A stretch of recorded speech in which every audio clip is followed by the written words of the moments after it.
Bonjour Julie. Bonjour Laurie. Tout cet été sur Sud Radio, les grandes affaires criminelles avec vous, Julie Rigoulet et le nouveau détective. Ce matin, un crime de sang-froid et un scénario digne d'une série télé. Il est un peu plus d'1h du matin, ce 27 juillet 2015, mais Eva ne dort pas. Seule, dans son petit 2 pièces de la rue Merly, dans le centre de Toulouse, l'étudiante comate devant son rétroprojecteur. Affalée sur son canapé, elle jette un œil distrait autour d'elle. Voilà des semaines qu'elle n'a pas fait de rangement. Dans son appart, comme dans sa vie, il règne un joyeux bazar. Et ça lui va très bien. Eva Bourseau a 23 ans. Elle aura tout le loisir plus tard de se faire du souci. En attendant, elle profite de la vie et de ses petits plaisirs. Elle attrape un sachet posé sur la table du salon. Un peu de MDMA devant un film ou une série, c'est l'un de ses gros kiffs. Le mélange des deux est parfait. Mais alors qu'elle est en pleine préparation de son cocktail, on sonne à l'interphone. Eva n'attend personne. Mais ce sont Taha et Zach, 2 de ses potes, qui veulent monter la voir.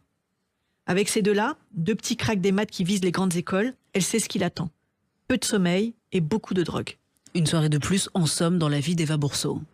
Eva est une super jolie fille, mais c'est avant tout aussi une personnalité. À la fois extravertie et extravagante, elle se fiche de la mode, des codes, des conventions et vit sa vie comme elle l'entend. Elle a étudié le japonais, puis l'histoire de l'art, à chaque fois sans terminer son cursus. Elle lit beaucoup, passe des heures à refaire le monde avec ses copains dans les cafés toulousains. Elle fait la fête, consomme beaucoup de drogue. Mais comme beaucoup de jeunes de sa génération, Eva est peut-être un peu trop libre. Elle papillonne d'un rêve, d'une lubie, d'un projet avorté à l'autre. Sentimentalement, c'est le même schéma. Des relations éphémères, mais rien de solide. Et en plus de ça, elle glisse petit à petit vers une consommation de stupéfiants qui n'a plus grand-chose de récréatif. Résultat, l'année 2014 l'a vue arrêter les cours, enchaîner les petits jobs, et pour arrondir ses fins de mois, elle s'est même mise à jouer les grossistes pour ses copains. Son appart est désormais un lieu de passage où l'on vient chercher sa drogue, zoner, se défoncer. Parmi ses visiteurs réguliers, il y a donc Zach et Taha. Eux non plus n'hésitent pas sur les quantités de poudre et de substances diverses qu'ils ingurgitent. Alors, en ce 27 juillet 2015, Eva les accueille en leur proposant un peu de speed. Et puis, vers 3h du matin, quand même, elle annonce poliment aux garçons qu'elle est fatiguée et qu'elle va se coucher. Taha et Zach se lèvent, un peu stone. Eva ne voit pas le pied de biche qui déforme le jean de Taha, ni le poing américain dans la poche de Zach. Le trio se salue, l'étudiante referme la porte et se met au lit. Mais les 2 copains ne rentrent pas du tout chez eux. Non, ils restent en bas de l'immeuble et ils se prennent la tête pour savoir ce qu'ils vont faire. Devant Zach, Taha énumère une fois encore le montant de leurs dettes auprès de leur dealer et les loyers impayés de leur appart. Ils n'ont pas le choix.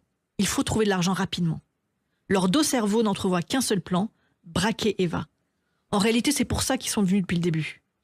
Zach enfile son poing américain. Taha sort le pied de biche de son jean. De nouveau, ils sonnent à l'interphone et prétendent avoir oublié leurs clés. Eva les laisse monter. Et cette fois-ci, ils ne vont pas reculer. Lorsque la jeune femme leur ouvre à nouveau la porte, Zach n'hésite pas. Il la pousse à l'intérieur et la frappe avec son poing américain. Eva recule, sonnée, mais les coups pleuvent à nouveau. Elle s'écroule sur le sol en hurlant. Alors, Taha décide de la faire taire d'un coup de pied de biche à la tête. Eva perd connaissance sous la violence du choc.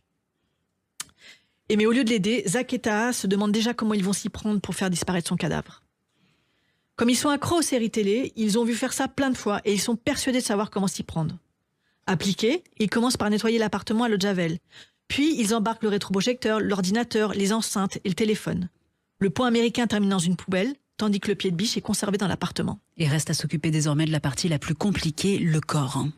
Et c'est là que Taha propose de procéder comme dans un épisode de la série Breaking Bad. Pas besoin de déplacer le corps, ils vont le faire disparaître. Ils achètent plusieurs bidons d'acide chlorhydrique ménager et une caisse en plastique. De retour dans l'appartement d'Eva, ils mettent leur plan à exécution. On a du mal à imaginer ces gamins âgés de 18 et 22 ans plier le corps du jeune fille dans une caisse, la recouvrir d'un drap noir et verser de l'acide dessus. L'odeur est atroce. Immédiatement. Donc les tueurs décident de calfeutrer au scotch les encadrements de la porte et de la fenêtre de l'appartement. Dans les jours suivants, ils repassent plusieurs fois pour ajouter de l'acide, changer le corps de position et vérifier que le processus suit son cours. Nageant dans un brouillard de drogue et de folie, il n'anticipe pas que les proches d'Eva s'inquiètent de son silence. Et le 3 août, justement, la mère d'Eva demande aux pompiers de forcer la porte de l'appartement de sa fille. À l'intérieur, une odeur pestilentielle les assaille. Avant de soulever cette caisse en plastique posée en plein milieu du salon, ils savent déjà ce qu'ils vont y trouver. Et l'enquête est ensuite très rapide. Et pour cause, Taha s'est présentée au commissariat pour dénoncer son copain Zach. Placés en garde à vue, ils ont fini par avouer et raconter cette nuit d'horreur dans les détails les plus sordides. En décembre 2018, ils ont été jugés devant les assises de Haute-Garonne. Le président est longuement revenu sur le parcours de ses 2 premiers de la classe sans aucun antécédent judiciaire. Et la drogue, la fête, les tentations et les conséquences d'une jeunesse trop couvée ont détruit peu à peu ces 2 fils de bonne famille. Ta et Zach ont été condamnés respectivement à 30 et 25 ans de réclusion. Les grandes affaires criminelles sont à retrouver tous les matins sur Sud Radio. Avec vous, Julie Rigoulet, on vous lit également chaque mercredi en kiosque dans Le Nouveau Détective.